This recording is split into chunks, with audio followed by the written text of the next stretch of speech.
The Indianapolis Colts are back from their bye week and ready to make a push for the playoffs. So, what needs to happen for Indy to get into the postseason? And what burning questions do Colts fans have before the stretch run?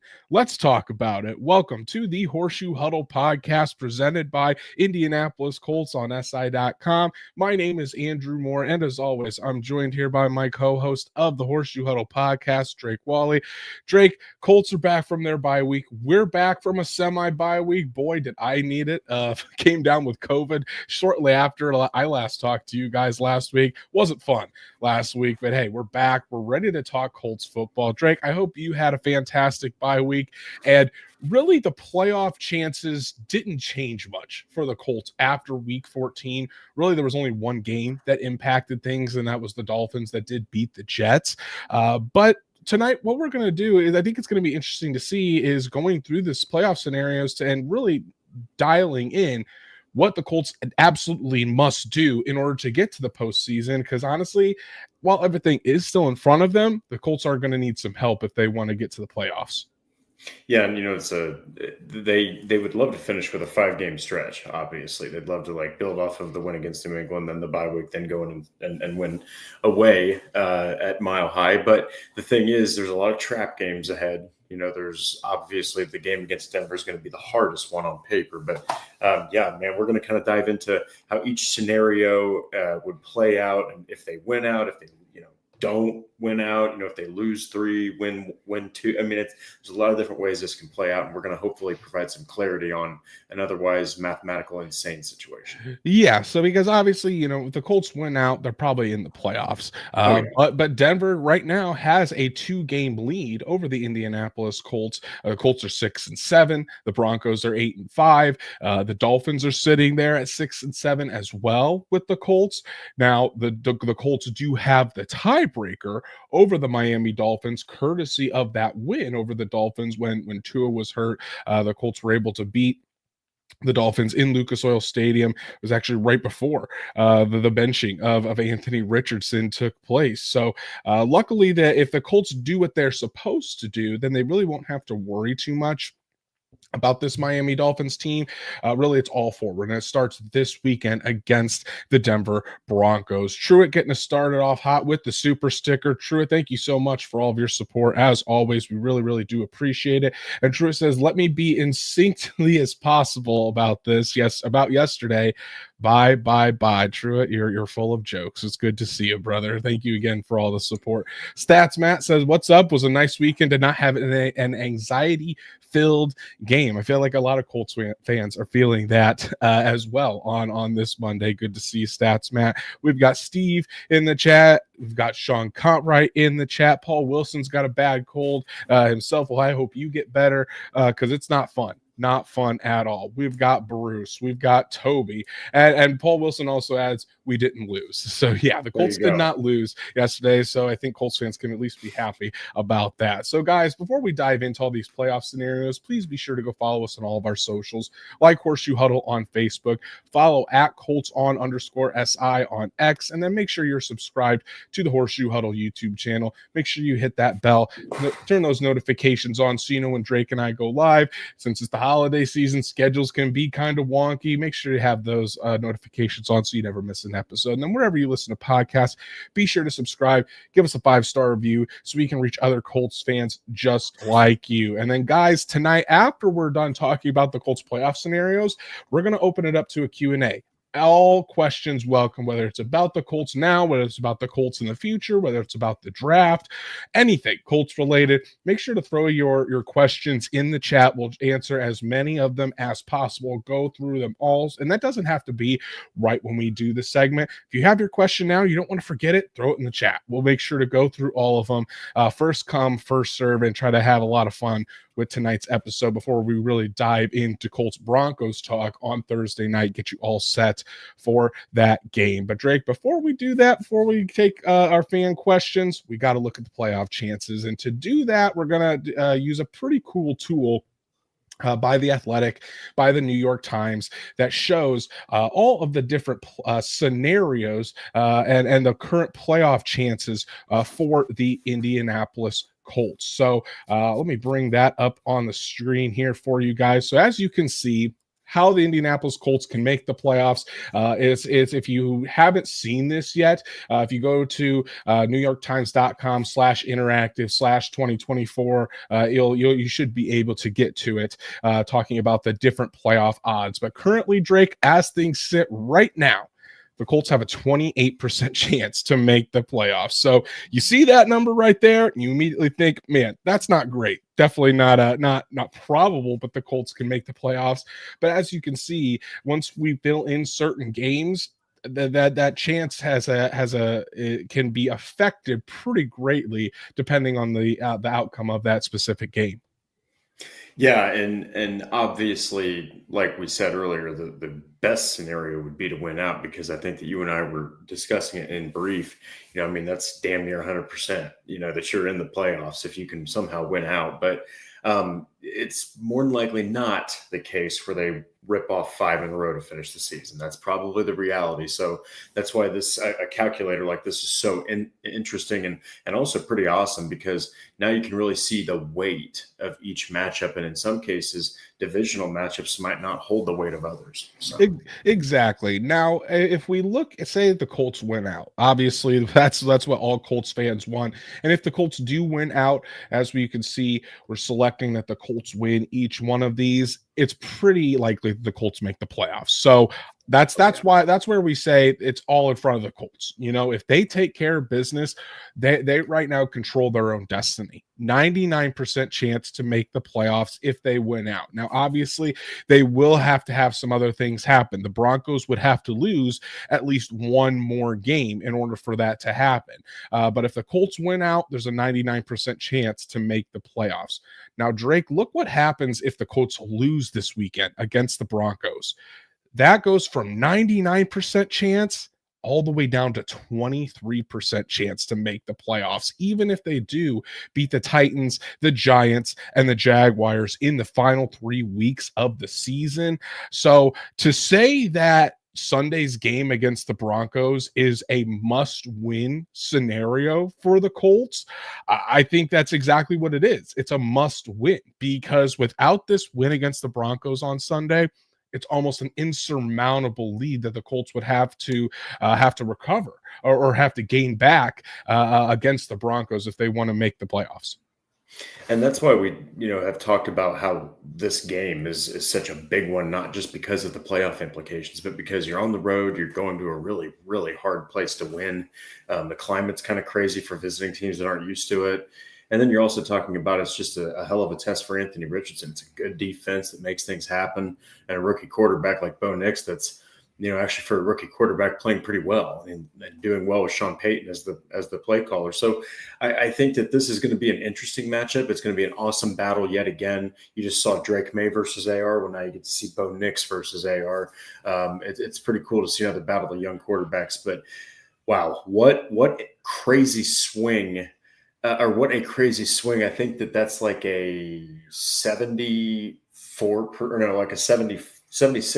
swing if they don't win that game. And you haven't pulled it up yet, but that sounds like this game might hold the most weight of any one of these. Yeah, it certainly does, because even if you, let's say the Colts do beat the Broncos again this weekend, and then if they lose, say they're coming off of the big win against the Broncos and they lose to the Titans, the chance to make the playoffs still 92%. Or say they lose their final road game of the year at the Giants, 91% chance to make the playoffs. And then say maybe they lose to those vaunted Jaguars at home because the Jaguars always have the Colts number, still an 89% chance, or excuse me, it goes down when you say that they win, a 66% chance to make the playoffs. And I might have just messed that up. So let's go back to the Giants. Say the Giants win, it goes down to about 66%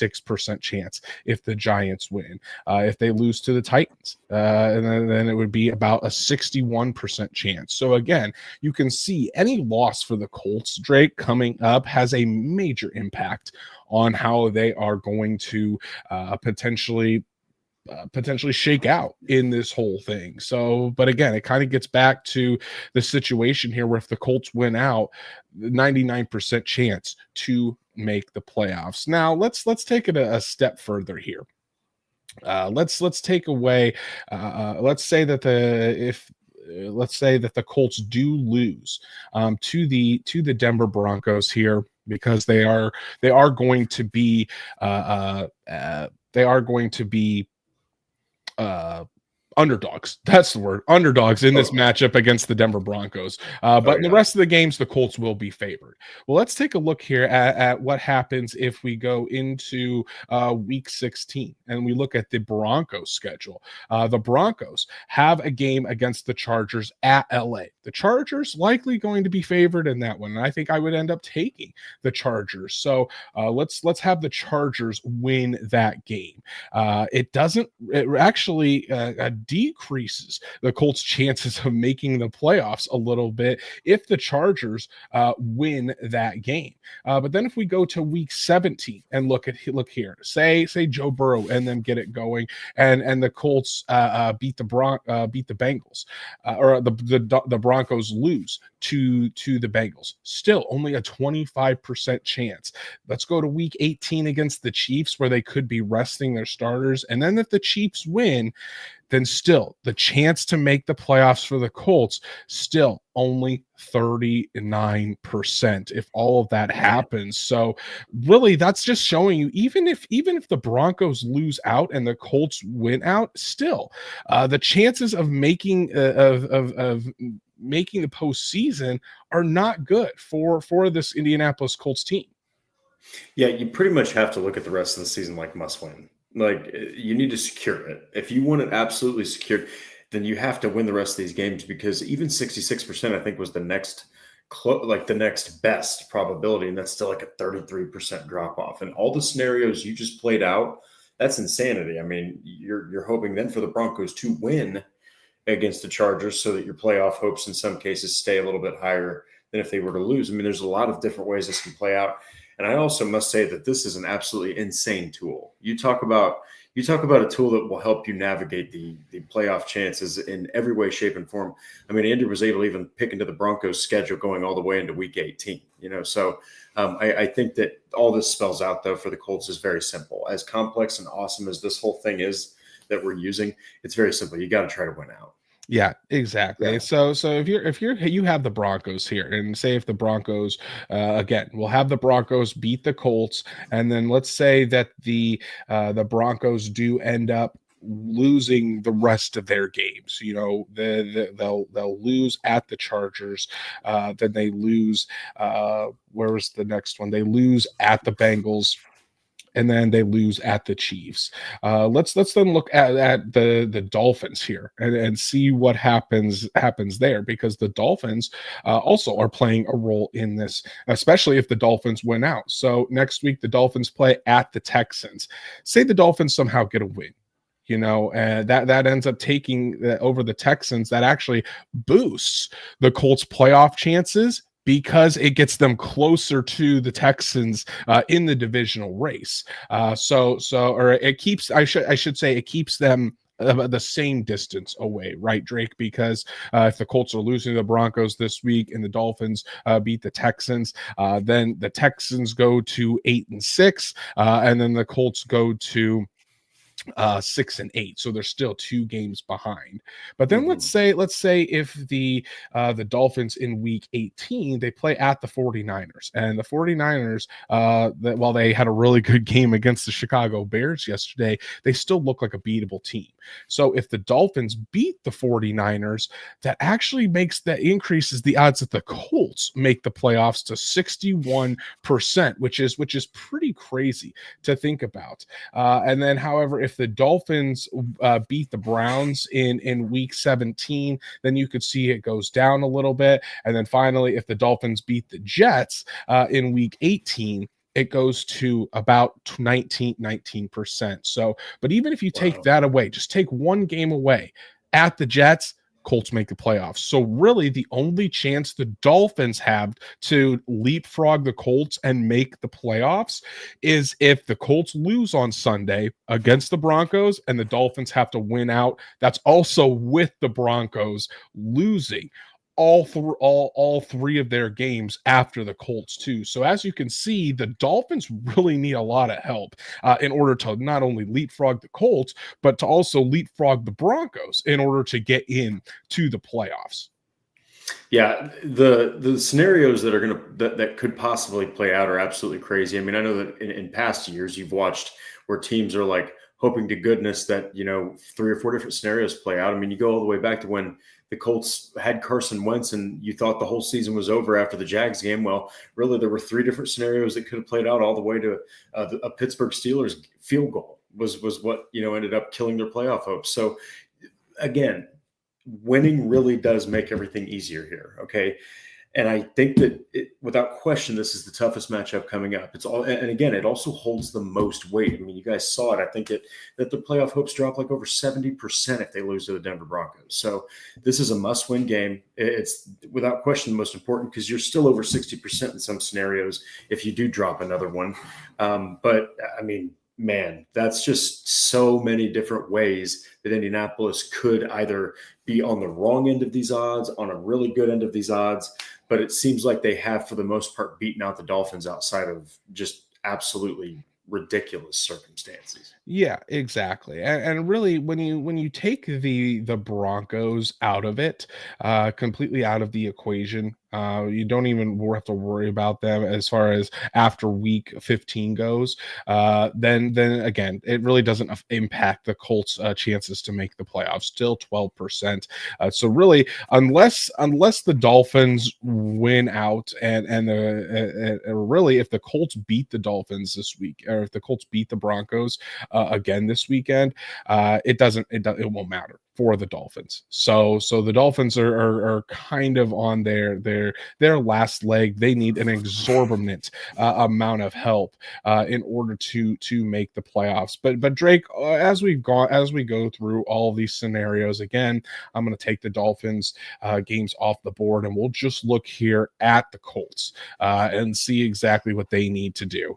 It's all about this game against the Denver Broncos. 99% chance to make the playoffs if the Colts do beat the Broncos this weekend and win out. Obviously, if you lose to the Titans, that goes down to 65%. If you lose 2 games, then you're pretty much done. And so the Colts have if they beat the Broncos this weekend, they have 1 game of leeway. But that's if the Broncos also drop 2 more. So really, it's all going to be depending on this weekend. If the Colts win, then good shot they make the playoffs as long as they take care of business. Colts lose, then I think Colts fans should really start to look towards the 2025 season, look towards the draft, because it's very unlikely that the Colts are going to be able to come back and make the postseason this year. Well, yes, and at the end of the day, it's such a telling game. I know that we're talking about really the whole spectrum of these last 4, but this one against Denver is just absolutely massive because if you can come off of your bye and you can get to 7-7 and you can get the most important game without question. I mean, the odds, the numbers, they literally just say it right here. If you can get this out of the way and get a win on the road, and then you're going back to face the Titans and you're getting those last 3 games, Andrew, that's most of, if not the complete reason why the Colts have like a bottom 3 easy or like a top 3 easiest schedule to finish this season is those last 3 games right there.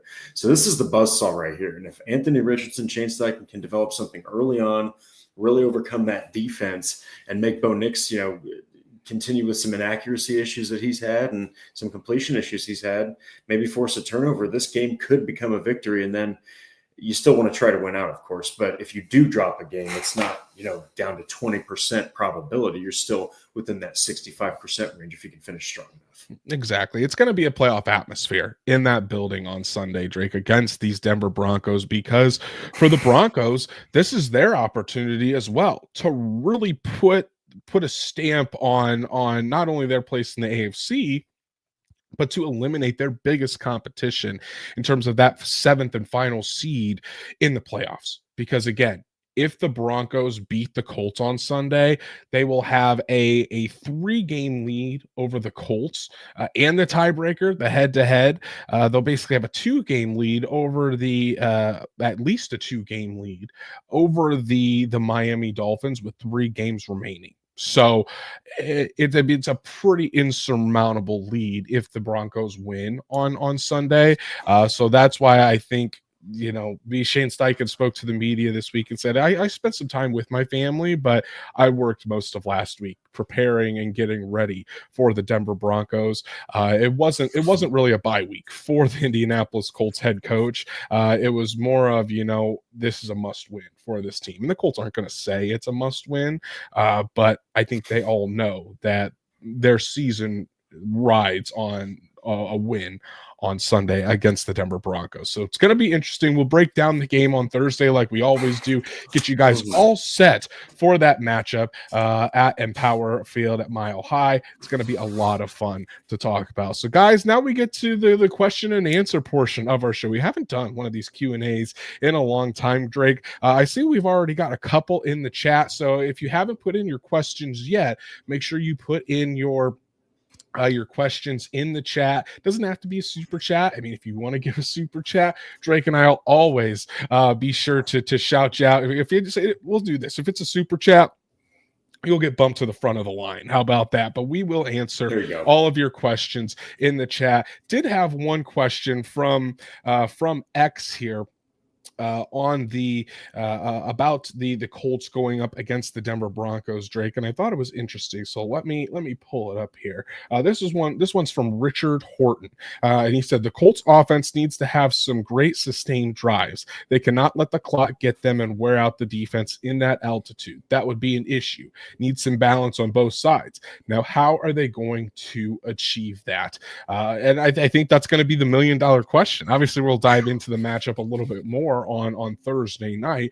But Drake, how do you think the Colts can achieve some balance on both sides of the ball?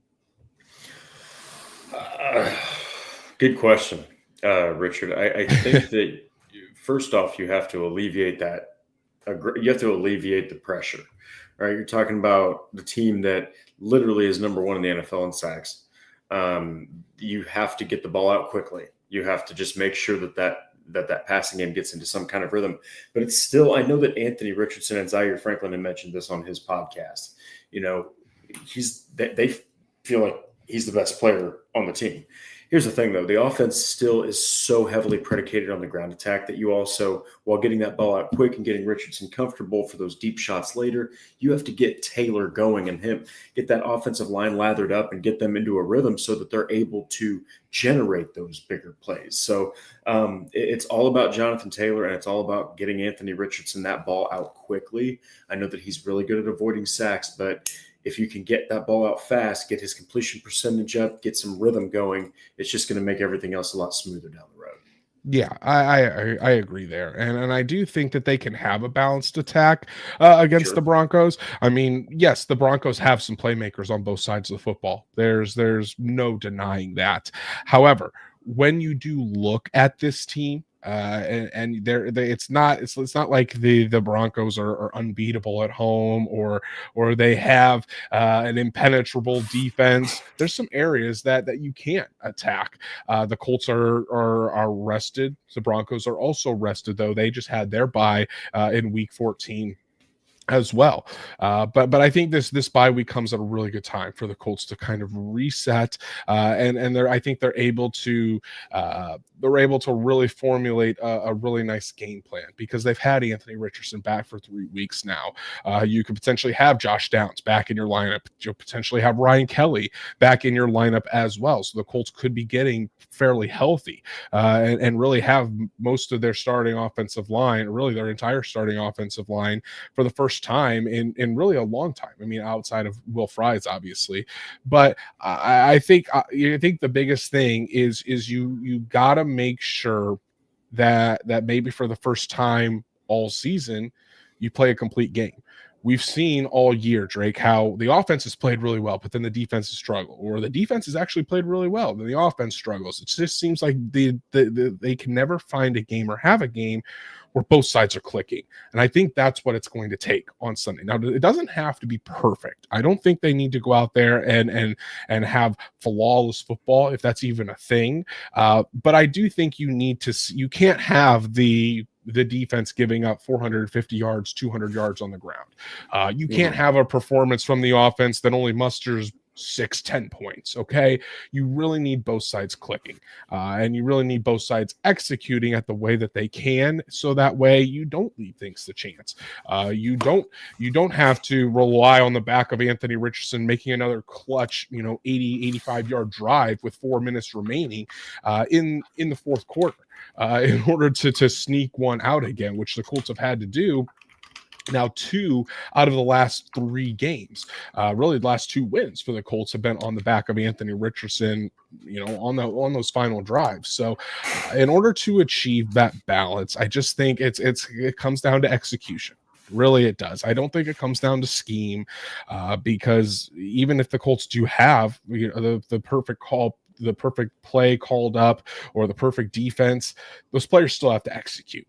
So it really is going to have to come down to the players executing. It sounds like coach speak, but having that attention to detail and really focusing in on it, just doing the little things, the missed tackles, Drake, the drops. Those things can't be what gets this team off track. Those things can't be an issue against the Denver Broncos if they want to come out on top. Yeah, and it's a really good microcosm of what they can't do is what they just did in a victory. Okay, like you really can't have drops like what Kylan Granson had, like what AD Mitchell had. You got to go get the football, or you have to secure it, even if it's a diving stretch out play. The defense can't let up 422 total yards. You can't let up 200 yards on the ground to a team like the Broncos. Like, they're better equipped than the Patriots were. So it's a little concerning that big of a defensive lapse, and the turnovers from Richardson. He also had turnovers. Okay, you can't have multiple turnovers in this game. Otherwise, this is a team and an atmosphere and a head coach who is really, really smart and has a Super Bowl on his resume that will make you pay if you give the ball back too many times to him. So I think that this is going to be, it's a nerve-wracking game, right? For a lot of fans, it's just a nerve-wracking game. Lots on the line. It's also one hell of a test for Richardson. It's a great test for Steichen as a head coach and what he can do with his second-year signal caller. And I think that if he can somehow pull this off and they can win this game as underdogs, man, you're talking about a really tall task that a kid with still a limited amount of NFL experience is overcoming, and on the road nonetheless. Yeah, I completely agree there. So really good question by Richard Horton to get us all started here. And then we have a super chat from Paul Wilson. Paul, thank you so much, brother, for all of your support. Drake and I, we really, really appreciate it as always. And this is a good one. We did beat the Broncos in Denver not that long ago. That game might have gotten us banned from Thursday Night Football permanently. Yes, if you remember that putrid game, Colts Broncos I think it was week 5 or something like that of the 2022 season, where we saw Matt Ryan and Russell Wilson go toe to toe. The Colts won 12-9. The game went into overtime. Thankfully, Stephon Gilmore took care of that, but certainly not a very fun game to watch, but I think we all remember it very, very vividly. Paul, thank you so much for all your support. And Paul's going to add another one here, Drake. It's going to be another question here. So what week is it? Do you guys honestly think this team can win the last 4? I don't. But what do you guys think? Drake, what do you think? But I think it's going to be a tough task, certainly. But do you think this Colts team can win the final 4 games of the season? I think they can. I don't think they will. And honestly, without kind of giving away too much here, because we have other things to cover later in the week, there's a chance that, they're going to do something like get right to that finish line, right, and just like fall right on their face. And I really feel like if it happens, if they finish 3-1, one of these games they drop is going to be one of those final three. It's not going to be. They'll play up to their competition, and then they'll play down to it at the most inopportune time. That's my opinion. Yeah, I agree. I think they're more than capable of winning these last 4 games, certainly. Yeah. But do I think they do it? I think chances are probably low. Because it's not like, yes, the Colts are going to be favored against the Titans, the Giants, and the Jaguars to finish off the year. But and you're looking at those teams' records and you're like, man, those teams are really, really bad. Well, so are the New England Patriots, and it required Anthony Richardson being Superman to will that team to victory against some luck against the New England Patriots. Yeah. So if you get more performances like that, like even not necessarily against the Broncos, if it's against the Broncos, the Colts are going to lose. But if it's against the Titans, if it's against the Giants, if it's against the Jaguars, and I really do not care what the record is for the Titans or the Jaguars. I don't care if it's Will Levis. I don't care if it's Mason Rudolph. I don't care if it's Mac Jones. All division games are close, because the teams know each other so well. Thankfully, the Colts have both of those teams at home, but the Colts really haven't blown out any teams this year either. These games are all going to be very, very close. It doesn't matter who the team is going to be. So do I think they can win the last 4? Sure. But do I expect it? I don't. But Paul, really good question, man. Really appreciate, again, the super chat. Thank you so much for all of your support. Drake, let's get to some other questions here. It's from our own Sean Ackerman. Guys, if you haven't checked out Sean's work on horseshoehuddle.com, please do. He's a fantastic writer, fantastic dude, and he knows his stuff. So thank you so much, Sean, for everything that you do, and he's a great teammate. Sean asks, out of the last 3 games after Denver, which do you all think is the most likely to lose? Really, really good question. And Drake, I think after just seeing this weekend's games and how close the game was earlier in the year, I'd have to say the Titans. I know the Colts have them at home, but if you think about it, the Colts have even if they win, say they win against Denver, big win against Denver, could be kind of a letdown game. And the Titans, they always play the Colts close. Always play the Colts close. I think out of any of those 3, yes, I know the Titans just lost to the Jacksonville Jaguars yesterday, but I think the Titans probably pose the biggest threat to the Colts in those final 3 games. What do you think? Yeah, and I agree. I also think that they have more defensive prowess. I think they can possibly force Anthony Richardson to do into more mistakes, basically. Now, can the Jaguars also be that trap game? Oh, goodness, yeah. I mean, not too long ago, they almost kept the Colts last time they made the playoffs. They almost kept them out with Mike Glennon, as the quarterback. So, I mean, Mac Jones is not that great, and Jags are not that great. But they can also be a trap game, but I really agree with you, man. I feel like if there is one there, it's going to be the Titans, and it's probably going to be through the ground attack, because that's just been really the way to attack this Colts defense. If you're going to start to beat them down and actually, progress your offensive game plan, it's been proven that you need to run the football, and you can. So. Yeah, and here's the thing too. It took Michael Pittman and Josh Downs being heroic to beat the Tennessee Titans in Tennessee. Yeah. It wasn't Joe Flacco. But although the national media is saying, "Oh, Joe Flacco had a great game to beat the Titans," those that watched the game knew that it was Michael Pittman that really won them that game. Hustleman Jones getting us into some draft talk. I love to see it. Have you guys talked about Tyler Warren or Colston Loveland or the LSU tight end? So Tyler Warren, Penn State tight end, Colston Loveland, Michigan tight end, LSU tight end, Mason Taylor. Those are 3 of the top guys in this draft class. I would put Harold Fannin Jr. As probably the other guy in the top 4 of tight ends. And as we all know, the Colts have a problem at the tight end position, certainly. Not much production out of the tight ends this year. So a lot of Colts fans looking potentially in the draft are thinking, are the Colts going to go for tight end? The Colts were aggressive trying to trade up to get Brock Bowers last year. And we all know that Shane Steichen's offense really is much better when it has a really solid tight end option. So I think that if you're looking in the first round, it's going to be either Warren or Loveland. Those are the two guys that are probably in a tier above the rest. Colston Loveland probably has the higher ceiling. He's probably the more of a receiving tight end, big dude. I know some teams have even been looking at him as a wide receiver, like a big wide receiver at the next level. But the dude stands, I think he's about 6'5", 245 pounds, tall, long, quick athlete. Hasn't had the best season because Michigan has had some pretty atrocious quarterback play. But Colston Loveland, I think, is in the right situation, could be a star receiving tight end. And then Tyler Warren is a guy that just does it all.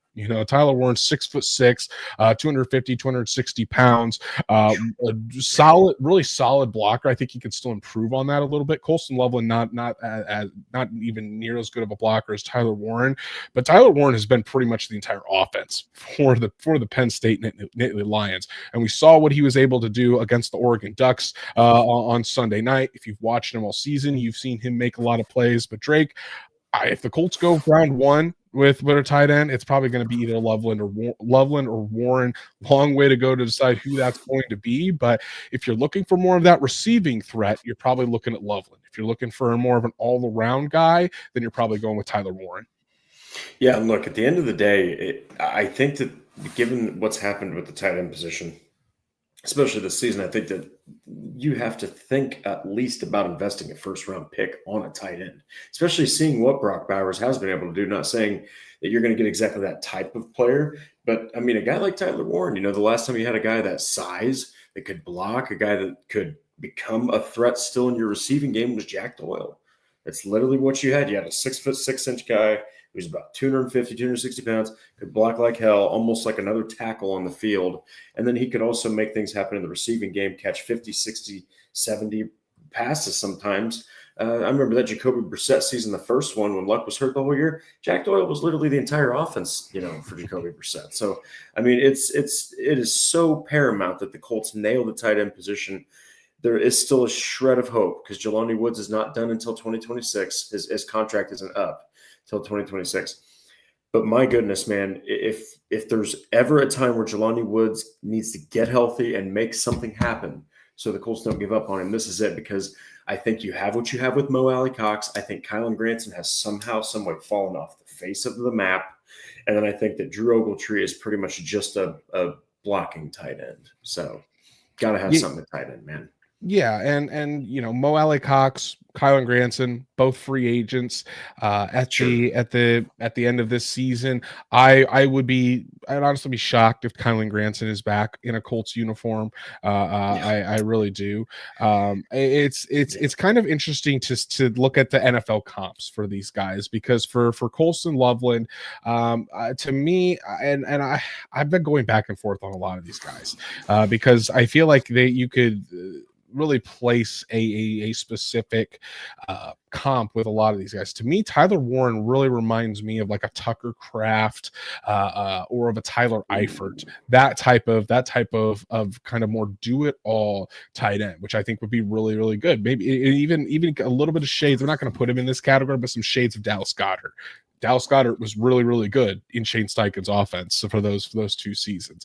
Colston Loveland, you're looking at a bigger, longer tight end. I'm not sure what my specific comp would be for Colston Loveland. Again, still early in this process, still trying to really figure that out in terms of who my best comp would be, but you're getting a receiving weapon that gets a lot of yards after catch. None of these guys are Brock Bowers, I will say that. None of these guys are in the same stratosphere of a Brock Bowers, so you're not going to see these guys have generational tight end put around them, but they're going to have really big impacts on their team. So really good question, Hustle Man Jones, and you're going to hear a lot more about Warren and Loveland as we get into the coming months. Steve is asking, if Kelly ever gets healthy, will they stick with Bortolini or play Kelly? This one's an easy one. They're going back to Ryan Kelly. I mean, Bortolini is the backup, at least for the rest of the season. Ryan Kelly is a captain on this team. He's a leader on this team, the longest tenured Colt. Ryan Kelly will be the starter once he's back, potentially this week against the Broncos.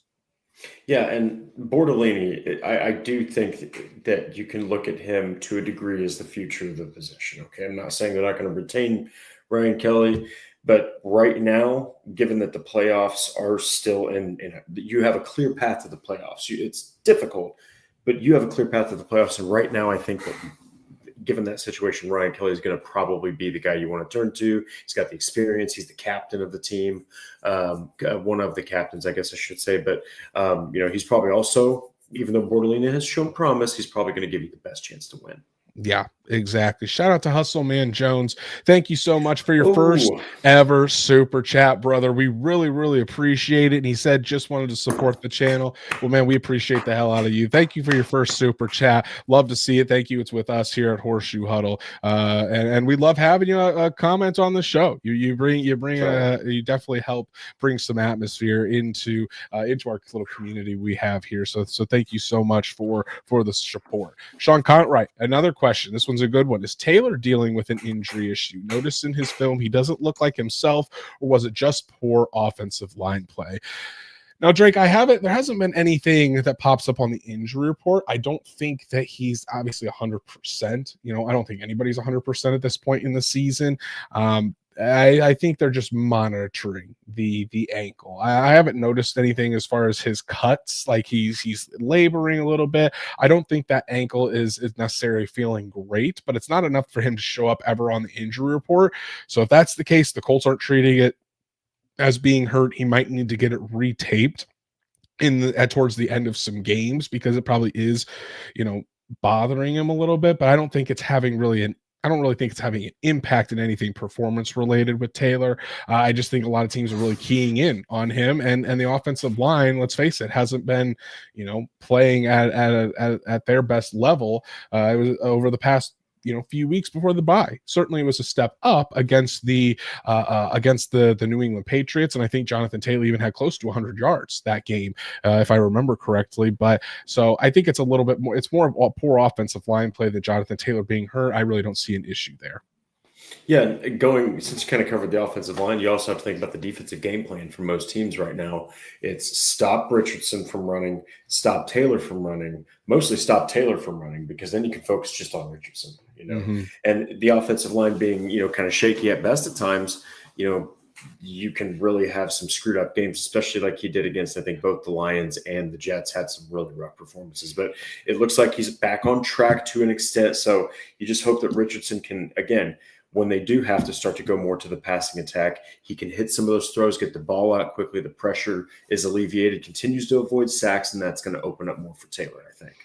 Yeah, and Taylor is still averaging on the season 4.3 yards per carry. Last week had over 100 yards from scrimmage, so he definitely looked like his. I wouldn't say. I mean, he looked fine to me a couple weeks ago against the New England Patriots. This bye week certainly helps him gets him better prepared for the stretch runs. So sometimes it pays to have a late bye, especially when you're using Jonathan Taylor, Anthony Richardson, and their legs. That really means a lot to get those guys really rested for that stretch run. Paul Wilson asking, do you think the fear of becoming the Titans or the Jags is what will save Chris Ballard one more year? I really don't think Chris Ballard's on the hot seat, guys. Again, I think we've said it multiple times on this on the show.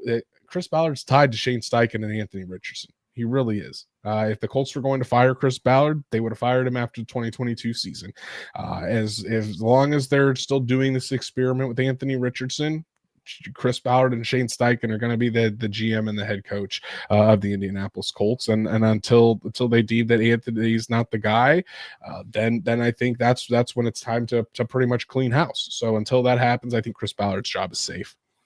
Yeah, it's a unique situation. You've got the quarterback who's kind of tied to the coach, who's kind of tied to the GM, and this is really Ballard's first swing at his own quarterback. This is Ballard's first swing, I think, at his own coach for the most part. So I think that this whole organization is tied together. So until, kind of like Andrew said, until you look really at Anthony Richardson and you go, this guy's just not the dude. I think that you just have to let it play out. You have to let things develop. And again, it's all about Anthony Richardson, like we've been preaching on this show. It's all about his success. And if he's successful, more than likely, Ballard and Steichen are going to stay along with him. Yeah, certainly. And then we got one final question here. This one is from NFL Nerd. What role does the tight ends coach play in the underperformance of the tight end group? Now, it is, because I do think that Tom Manning definitely plays a role in it. Certainly you want your position coaches to help elevate your guys. We've seen it in the past few years with Reggie Wayne, and how his work with Alec Pierce has certainly gotten Alec Pierce to play better. We've seen what Michael Pittman and Josh Downs have turned into. Now those guys are doing their own work, but Reggie Wayne is helping them put those guys in the places to succeed. I think Tom Manning is doing the best with what he has available to him. I just don't think the talent in that tight end room is very good, and the resources haven't really been put in, because Drake, if you think about it, Mo Alley Cox is what he is. He is an inline tight end that really is best served as a backup blocking tight end. That's just how he is. He's 31 years old. He's not going to change. Kylan Granson was a 4th round pick who I think has certainly regressed, but I don't think it really has anything to do with Tom Manning. Kylan Granson has regressed because he's just dropping the football, and Kylan Granson had drop issues in college. That's where you haven't seen much production, because if you look at Kylan Granson, how many times has you run the wrong route or had a drop? Just hasn't been a good season. Drew Ogletree, 6th round pick. You're kind of lucky with what you've gotten with Drew Ogletree at this point. Jelani Woods can't stay on the field. Simple as that. When Jelani Woods was on the field, he showed some promise, but he hasn't been able to stay on the field in 2 years. Will Mallory, again, a 5th, 6th round pick. So the investment into a top tight end just hasn't been there. And the Colts have tried. The Colts tried last year with Brock Bowers. They really tried to trade up for Brock Bowers. No team wanted to move. Takes 2 to tango, like we always say. So, but I do think that Tom Manning the most he can do is put those guys in the best position to succeed. And I think when you look at guys like Mo Alley Cox and with Drew Ogletree and their roles as inline tight ends, for the most part, in terms of their blocking, they have gone out there and produced. But those guys just aren't tight ends that are going to take over the game. And I think when you're asking someone to do that, you need someone that has the talent to do that. And the Colts really haven't invested that type of capital into a tight end that you could say could be an asset or to really take over the game like that. They thought they were doing that with Jelani Woods, but he can't stay on the field. Yeah, and when probably your most talented tight end, okay, can't even stay, like you said, on the field for the past 2 straight seasons, okay, who was supposed to be your best pass-catching tight end. By the way, the numbers here, you talk about Kylan Granson struggling, 19 targets, 7 catches. That is indicative. That's a really, really rough mark. You're talking about like 36% efficiency. And then, as you mentioned, the most effective tight end this year has been Mo Alley Cox, who is just not a receiving tight end. So the writing's on the wall. Unless Jelani Woods, it's all on Jelani Woods now. Unless he comes back fully healthy, that talent that the Colts wanted in that 3rd round stock they put in him finally blows up. Unless that happens, man, I think you're definitely looking at drafting a tight end, at least in the first 2 rounds. You can't let that position go another season where, between 4 tight ends that are playing, you have like 30 catches. Yeah, it's not good, and certainly doesn't help the offense when you don't have that. Really, the guy that can move the chains like that is Michael Pittman, but you don't want that to be your only option. A lot of success where Anthony Richardson has been able to throw is over the middle of the field, and when your tight ends aren't producing like that, Drake, then it just makes it tough, and it eliminates a position that you can really rely upon on the field. Stats Matt said, "I told you I'd ask this, so here it is. Why is Notre Dame gonna lose to IU? They're not going to. I got that. That's why I wore the Saturdays are for touchdown Jesus. Saturdays are for touchdown Jesus, Drake. Notre Dame, IU is coming to Notre Dame in 2 weeks. Listen, guys, IU, hell of a season. I am all aboard the Kurt Signetti train. But hey, all good things must come to an end. IU's not beating Notre Dame. Notre Dame, I know people are saying, oh, they lost to Northern Illinois. Okay, that was week 2. It was week 2. Teams grow since then, and all Notre Dame has done is beat the pants off every other team that they faced since then. Marcus Freeman is the real deal. This Notre Dame defense is one of the best, if not the best defense in the entire country. And I'm sorry, IU's just going to run into that buzzsaw in South Bend where tickets to just get into the door, Drake, for this game. Looked earlier today thinking, hey, maybe the wife and I, maybe we can do that early Christmas present, $1,300 per seat. Hey, listen, I don't make that much money, guys, so that's not happening. But yeah, it's just absurd just to get in the door at Notre Dame Stadium. But yeah, Drake, I know you're an IU fan. But I'm sorry, buddy, it's not happening. Notre Dame's gonna win. Notre Dame's gonna move on to play Georgia. We're gonna beat the crap out of Georgia too because Carson Beck is hurt, and then Notre Dame's going to the Final Four, the semifinals of the college football playoff. Marcus Freeman's getting it done. Look, man, IU has had a magical season. I think that they've really established that there's an entirely new wave in Bloomington. But here's the deal. I'm a very realistic fan, and I remember thinking to myself earlier in the season, what would happen? Because everyone, up in South Bend, which is where I'm at now, and there's family up here and, everything. What would happen? I was thinking if IU did play Notre Dame, and I just could not get it out of my head, and I'm just going to be honest, that Notre Dame would just bulldoze them. Now, I don't know if it's going to be that. I think IU's going to fight. But what happened with Ohio State, I'm not saying it's going to be, that kind of game, but we kind of saw the disparity in skill on the field. And I just think Notre Dame just has a little bit more. But IU, I think here in a couple of years, maybe with some extra recruiting and stuff with what Cignetti's been able to do, maybe then you can start to actually compete with a team like Notre Dame. But hey, crazier things have happened. It's just there's not as many upsets in college football as there is in pros. Oh yeah, I mean IU's on the right path. There's no denying that. But right now the line is 7.5. The Colts, the Fighting Irish, I would think are going to win by probably 2 scores. I would say it's not going to be a major blowout, but I think ever since that Notre Dame that loss by Notre Dame, I think they're winning on average is like by 20 or 30 points the rest of the way. So Notre Dame's got a team. I just don't think Indiana is there yet to compete. As Stats Matt says, Leonard is going down. I think Leonard's probably going to rush for a couple tuds on that Hoosier defense. So we'll just have to see.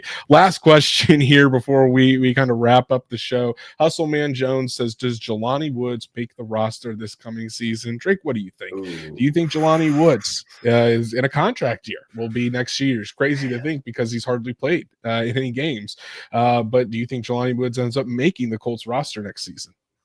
It's all indicative on his health, man. If he's healthy, I think he's so athletic. He's like one of the most athletically gifted tight ends and athletically tested tight ends ever. Okay. If he can just stay healthy, dude, yes, I think there's too much promise there for them to just say, you know what, go. But no, we can't use you. They could figure out a way to use him.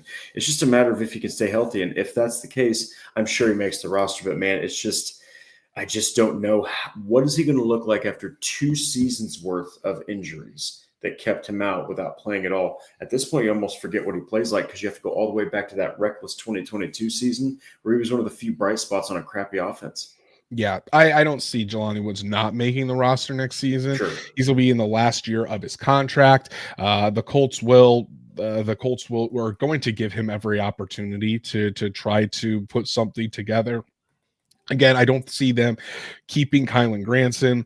I do think there is a chance that they re-sign Mo Alley-Cox. Then they have Mo Alley-Cox and Drew Ogletree, obviously, as those inline guys. They draft Colston Loveland to be another F to replace Kylan Granson, or if they would rather go with Tyler Warren, the more all-around guy that doesn't have to only be a pass-catching option or a run-blocking option.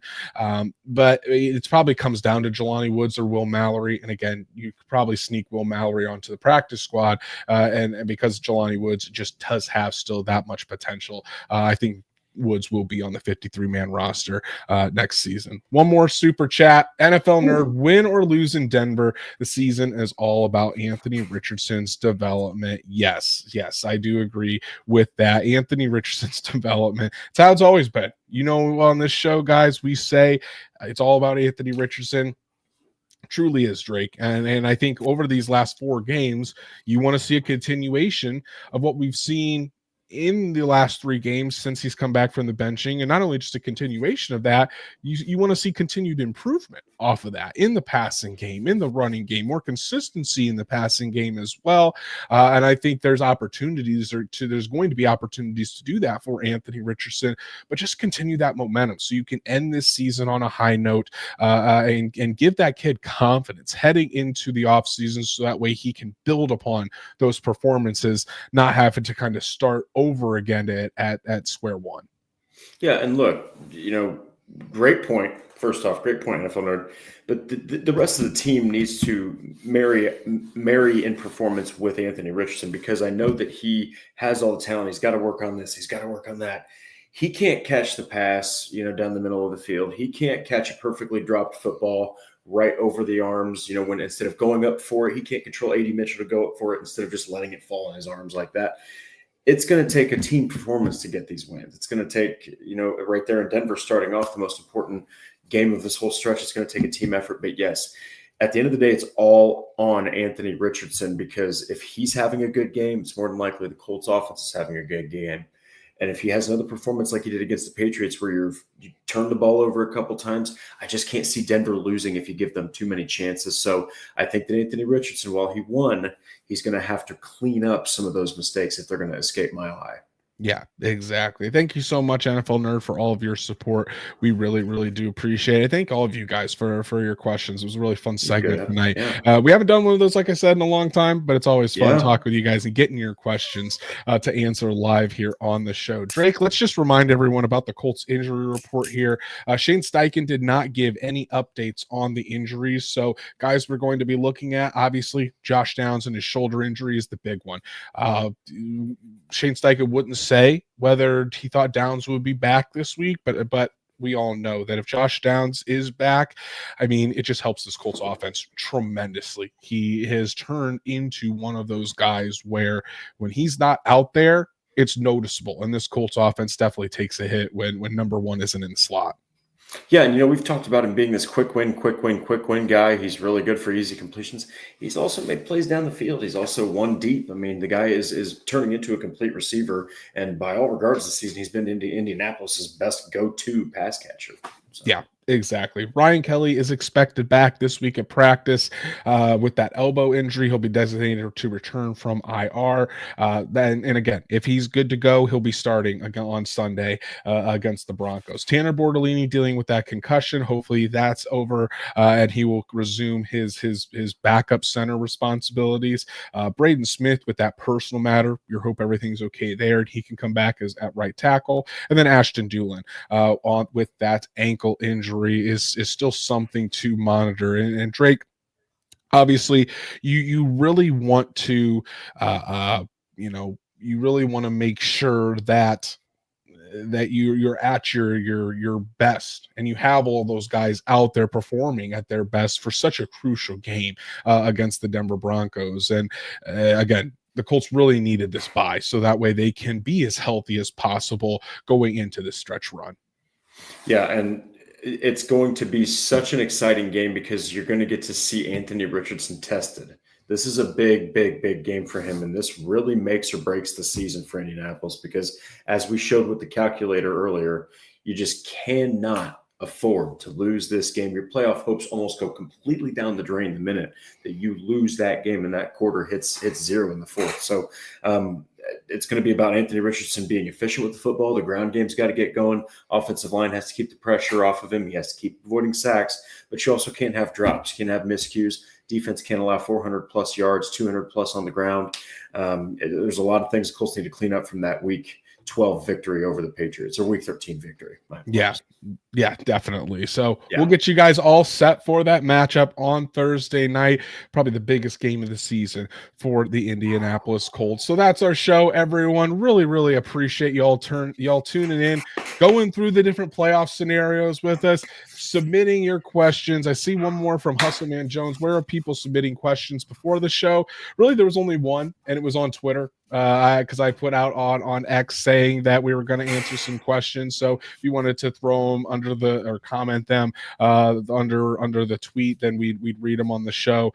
So typically that's where we will announce it, is on X. So that's why we always say to follow myself and Drake on X, so you can post them there. But tonight it was a lot of fun just seeing the questions roll in live as well. So appreciate the hell out of everybody. We did have a lot of super chats this evening, so I want to shout you guys out again. Truett, Paul Wilson, Hustleman Jones, NFL Nerd, thank you guys so much for all of your support, and everyone else that tuned in this evening. Please be sure to go follow us on all of our socials again, like Horseshoe Huddle on Facebook, follow at Colts_SI on X, and subscribe to the Horseshoe Huddle YouTube channel. Make sure you click that bell, turn on the notifications so you never miss us. And then wherever you listen to podcasts, be sure to subscribe, give us a 5-star review so we can reach other Colts fans just like you. Drake, we're back in the saddle. I didn't write it all last week, guys, because I was sick in bed. But Drake, was writing all last week. He's going to have more content out this week. Tell the people what they can look forward to.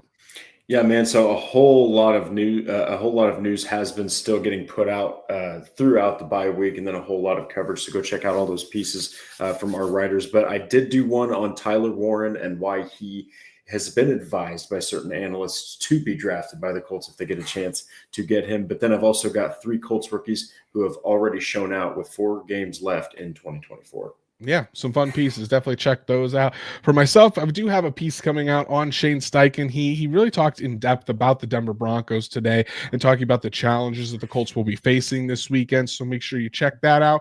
And as always, we'll have Anthony Richardson's comments later this week about the matchup with the Broncos as well. So be sure to check that out, as well as everything else on Indianapolis Colts on SI. Go follow Drake at DWalster Drake. You can follow me at Andrew Moore NFL. And guys, we'll be right back here on Thursday night, like we said, to get you all set for Colts Broncos at Mile High. Pretty much a playoff game for both of these teams on Sunday afternoon. Not a 1:00 kickoff. It's actually a 4:25 kickoff this time. So a little bit later in the day for the Indianapolis Colts, but it's going to be a brutal game. Physically, the teams are going to have to be on their P's and Q's. Going to be a playoff atmosphere there at Mile High. So everyone, enjoy the rest of your week. We'll see you right back here on Thursday night to get you all set for Colts Broncos.